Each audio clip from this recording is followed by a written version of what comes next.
Hello বন্ধুরা, কেমন আছো তোমরা? আজকের ভিডিওতে আমরা সাইড ওয়ার্ডসের ব্যাপারে আলোচনা করব। ঠিক আছে? তো সাইড ওয়ার্ডস কি, মানে কাকে সাইড ওয়ার্ডস বলা হয়, এটা আমরা বাচ্চাদের কেন পড়াবো, কখন পড়াবো, কিভাবে পড়াবো, এই ব্যাপারে আজকের ভিডিওতে আমরা ডিসকাস করব। ওকে, তো ফার্স্ট কোশ্চেন হলো হোয়াট আর সাইড ওয়ার্ডস। তো চলো, প্রথম প্রশ্ন, হোয়াট আর সাইড ওয়ার্ডস, এটা আমাদের প্রথম প্রশ্ন আসে। তো এটার উত্তর হলো সাইড ওয়ার্ডস সেই ওয়ার্ডসগুলোকে বলা হয় যেগুলো চ্যাপ্টার্সের মধ্যে রিপিটেডলি আসতে থাকে। যখন বাচ্চারা রিডিং পড়ে তখন এই ওয়ার্ডসগুলো, এই সাইড ওয়ার্ডসগুলো বাচ্চারা রিপিটেডলি পড়তে থাকে বারবার করে, প্রত্যেকটা চ্যাপ্টারে সে যে সাবজেক্টই হোক এই জিনিসগুলো ম্যাক্সিমাম আসে। ওকে, যেমন is, this, that, the, are, am, etcetera etcetera. Okay, এরকম অনেক সাইড ওয়ার্ডস আছে, আমি তোমাদের সঙ্গে এখনই শেয়ার করবো ভিডিওতে, মিড অফ দ্য ভিডিও, তোমরা স্কিপ না করে দেখতে থাকো। তো দেখবে পড়ার মধ্যে যখন বাচ্চারা পড়ে, সে ছোটো ছোটো মেক সেন্টেন্সেস হোক বা ছোট প্যারাগ্রাফ হোক, ছোট কম্প্রিহেনশন হোক, সবগুলোতে দেখবে এইসব ওয়ার্ডসগুলো অনেকবার আসে, বাচ্চাদের এগুলো অনেকবার বলতে হয়। ওকে, সেকেন্ড হলো হোয়াই।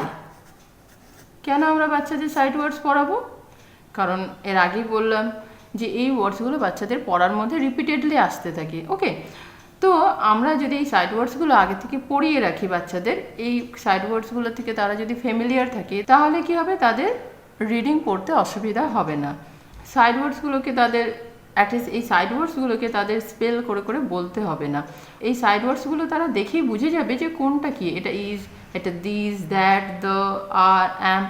এইগুলোর জন্য তাদের আলাদা করে এফর্ট দিতে লাগবে না, আলাদা করে তাদের প্রোনাউন্স করে, আলাদা করে তাদের স্পেলিং পড়তে হবে না। আর নেক্সট প্রশ্ন হলো ওয়েন। ওকে, আমরা সাইড ওয়ার্ডস বাচ্চাদের কখন করাবো? তো সাইড ওয়ার্ডস দেখো আমরা কেজি থেকেই বাচ্চাদের করানো শুরু করে দেবো, কারণ কেজি থেকেই দেখবে বাচ্চাদের ছোট ছোট প্যারাগ্রাফস থাকে, 2-3 লাইনের মেক সেন্টেন্সেস থাকে, ছোট ছোট কোশ্চেন আনসার্স থাকে। তো সেগুলো লেখার জন্য, পড়ার জন্য তাদের সাইড ওয়ার্ডসের প্রচুর দরকার পড়ে। ওকে, এই সাইড ওয়ার্ডসগুলো তাদের জানা থাকলে তখন তাদের পড়তে আর অসুবিধা হয় না। অ্যান্ড হাউ, আমরা বাচ্চাদের সাইড ওয়ার্ডস কীভাবে পড়াবো? তো আমরা সাইড ওয়ার্ডস কীভাবে বাচ্চাদের পড়াবো আমি তোমাদের দেখাচ্ছি। যেমন দেখো, এই বইটা first set of sight words for vocabulary. Okay, কেন পড়াবো না, ভোকাবুলারিও বাড়ে এতে বাচ্চাদের, এই অনেক নতুন ওয়ার্ডস থেকে তারা ফ্যামিলিয়ার হয়, তারা বুঝতে শেখে, এই ওয়ার্ডসগুলো তারা চিনতে শেখে, তাদের কাছে আর এগুলো নতুন থাকে না। পড়ার মধ্যে, তাদের সিলেবাসের মধ্যে, রিডিংয়ের মধ্যে যখন এই জিনিসগুলো আসে, ওয়ার্ডসগুলো আসে, তখন তাদের আর এগুলো নতুন করে পড়তে লাগে না, কারণ তাদের সাইড ওয়ার্ডসটা জানা থাকে। ওকে, কিভাবে পড়াবো না, যেমন A L L, all, A M M, am A N, D, and, no আমরা সাইড ওয়ার্ডস পড়াই না। সাইড ওয়ার্ডস আমরা কিভাবে পড়াবো? A, all, am, and, a, as, at. Okay, মানে জাস্ট ওয়ার্ডগুলো, তাদের স্পেলিং পড়ানোর দরকার নেই, জাস্ট তাদের ওয়ার্ডগুলো বুঝিয়ে দেওয়ার আছে, ওয়ার্ডসগুলোর সঙ্গে তাদের ইউজ টু করে দেওয়ার আছে। তো at, away, B, big, black, blue, এইভাবে তাদের just find, for, funny, get, me, must, more, my, new, then, there, these, they, এইভাবে। ওকে, জাস্ট ওয়ার্ডগুলো প্রোনাউন্সিয়েশন তাদের শিখিয়ে দিতে হবে। তো দেখো, আমি আগেও বলেছি যে আমি শুধুমাত্র তাদের বোর্ডের পড়াই, আমি তাদের পড়াই না। ওকে, আমার মেয়ে যদিও আইসিএসসি বোর্ডে পড়ে, তবুও আমি সিবিএসসির বইও কালেক্ট করি। ওকে, সিবিএসসির বই হোক বা আরও অন্য কোনো আদার বোর্ডস হোক, আমি অ্যাটলিস্ট ইংলিশ আর ম্যাথটা আমি নিয়ে নিই, সে তার কাজিনস থেকে হোক বা বন্ধু বান্ধব রিলেটিভস যার থেকে হোক, আমি ইংলিশ আর ম্যাথ বইটা নিয়ে নিই। এতে কী হয়, যেমন এই বইটা ওর বই নয়, এটা ওর এক কাজিনের বই, ক্লাস 1-এর বই। ওকে, তো যেহেতু আইসিএসসি বোর্ডে পড়ে বলে কেজিতে 1-এর পড়াটা পড়ে নিতে পারে, এইসব ওয়ার্ডসগুলো ওর কেজি পড়ার মধ্যেই অনেক আছে। ওকে, তো এই বইটা যখন আমি নিলাম, আমার বাকি পুরোটা আমার অতটা কাজে আসুক না আসুক, বাট এই জায়গাটা, এই যে সাইড ওয়ার্ডসটা আমার খুব হেল্পফুল মনে হয়েছে। ওকে, এটাতে আমি খুব বেশি হেল্প পেয়েছি। কারণ আমার মেয়ে যেমন বিশেষ করে হোয়াট স্পেলিংটা ও পড়তেও সময় লাগতো, হোয়াট মানে ও WAT লিখে দিত। কিন্তু আমি যখন এই সাইড ওয়ার্ডসগুলো তাকে বারবার করে পড়িয়েছি, তখন WHAT এই যে লেটারের ফরমেশনটা আছে, এই যে কম্বিনেশনটা আছে লেটারের, এই ওয়ার্ডটা দেখেও বুঝেছে এটা হোয়াট। ওকে, হোয়াট, ওয়েন, হু, মানে কোশ্চেনও ওদের এখন 1 লাইন 2 লাইন করে কোশ্চেনও থাকে। তো ও এখন যেমন বাচ্চারা বোর্ড থেকে টুকতে শিখে গেছে এই বয়সে, অনলাইনে পড়া হলেও তাদের স্ক্রিন থেকে কপি করতে হয়, তখনও এটাকে আলাদা করে স্পেলিং করে পড়া বা এটা কি বোঝা এসবে তার সময় লাগে না। ওকে, সে দেখেই বুঝে যায় এটা হোয়াট। ওকে, এইভাবে ইজ দিস পটপট করে দেখেই বুঝে যায়। তো কিভাবে পড়াবো আমরা? এই যে প্রথমে এই রোটা আমি পড়িয়েছি। ওকে, 1 সপ্তাহ ধরে এই রোটাই পড়েছি, ভেরি ইজি। কিন্তু তাদের এটা মাথায় ঢুকিয়ে দেওয়ার আছে, তাদের এই ওয়ার্ডসগুলো থেকে ফ্যামিলিয়ার করা আছে। ওকে, তো এই জন্য বারবার করে এটা আমি 1 সপ্তাহ ধরে এই এতগুলো পড়ালাম, বা তারপরে পুরোটাই 1 দিন 2 দিন গ্যাপ করেও নাই পড়িয়েছি কখনো, এইভাবে 1 সপ্তাহ ধরে এটা মোটামুটি চলেছে। ওকে, তারপরের সপ্তাহে এটা, তারপরে এটা, এইভাবে।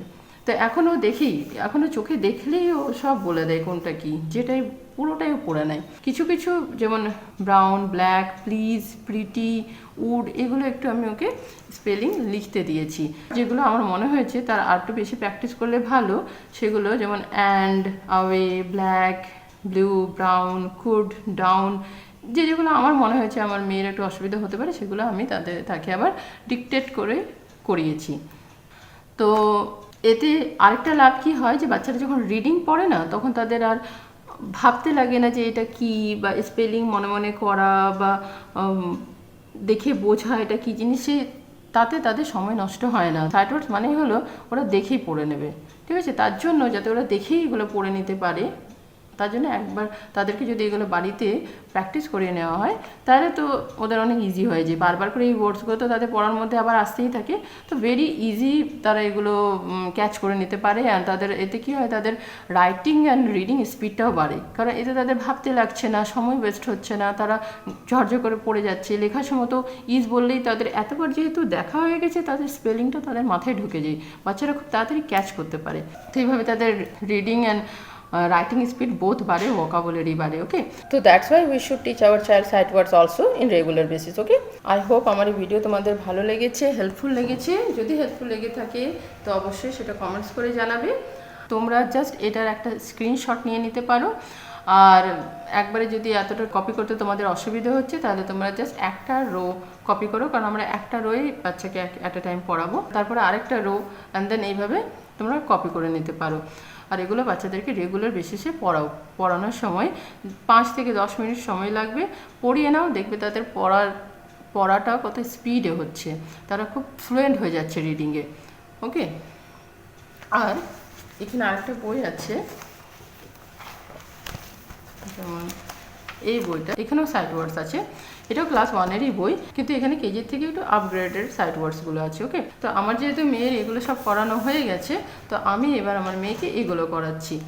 এখন আমি এই জাস্ট ফার্স্ট রোটাতে আছি, কিন্তু এগুলো এদের পড়ার মধ্যে অনেকবার থাকে, পড়তে হয়। এগুলো আমি কি করি, পড়াই, অ্যান্ড পড়িয়ে আমি just Singh, shop, kick, আওয়ে, shirt, মানে অনেক কথা সেম মিলছে, যেমন আওয়েটাও আগেও পড়েছে, আবার অনেক বেশি নতুনও আছে।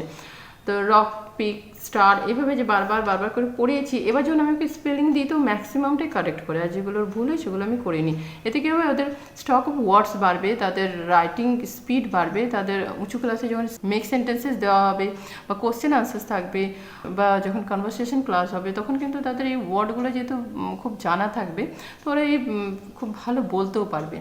ভোকাবুলারি ডেফিনেটলি ইনক্রিজ করে। তোমরা যারা আমার ভিডিও ফার্স্ট টাইম দেখছো আর ভালো লেগেছে, হেল্পফুল মনে হয়েছে, তারা লাইক অবশ্যই করবে, নিজেদের প্রিয়জন রিলেটিভসের মধ্যে অবশ্যই সেটা শেয়ার করবে, কারণ বিদ্যা শেয়ার করলেই বাড়ে, এটা আমার খুব বড় বিশ্বাস একটা।